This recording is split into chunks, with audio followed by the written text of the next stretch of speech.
Next challenge, it's Jace versus Breezes. Sinong bata mo dyan, Ryan? Bata-bata pick!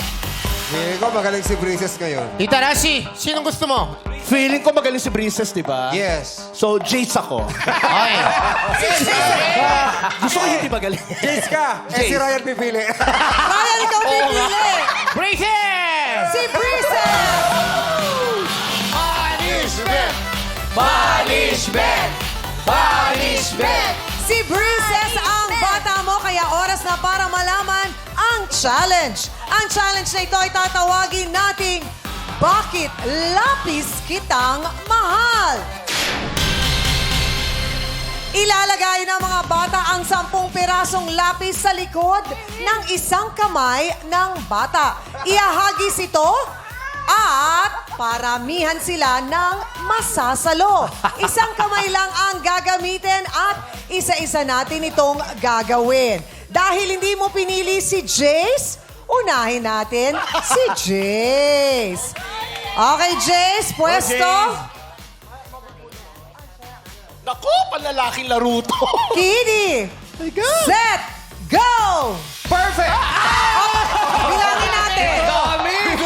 Ang dami naman. Bilangin natin. Jace, bilangin mo. Ilan yan? 1, 2, 3, 4, 5, 6, 7. Yes! 7! Princess, huwag mo galingan. Princess! Naku, alam mo na. Princess! Princess! Sabi ni Princess, mag-pray ka lang.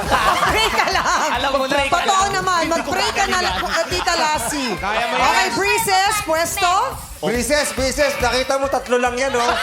Oh, mas maganda, mas marami yan sa lababa. Sa floor. Pinaliktad. Dagdagan mo kaya? Pati ka mangini. Princess, mukhang Okay, eto na, ready na si Breezes. Mukhang Kitty, pantay. set, go!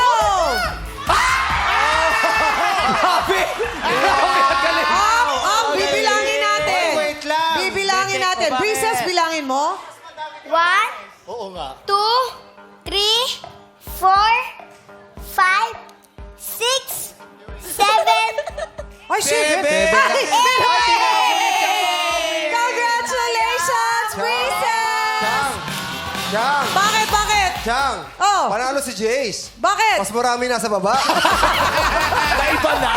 Hindi nyo naman sinabing dapat mas marami sa baba.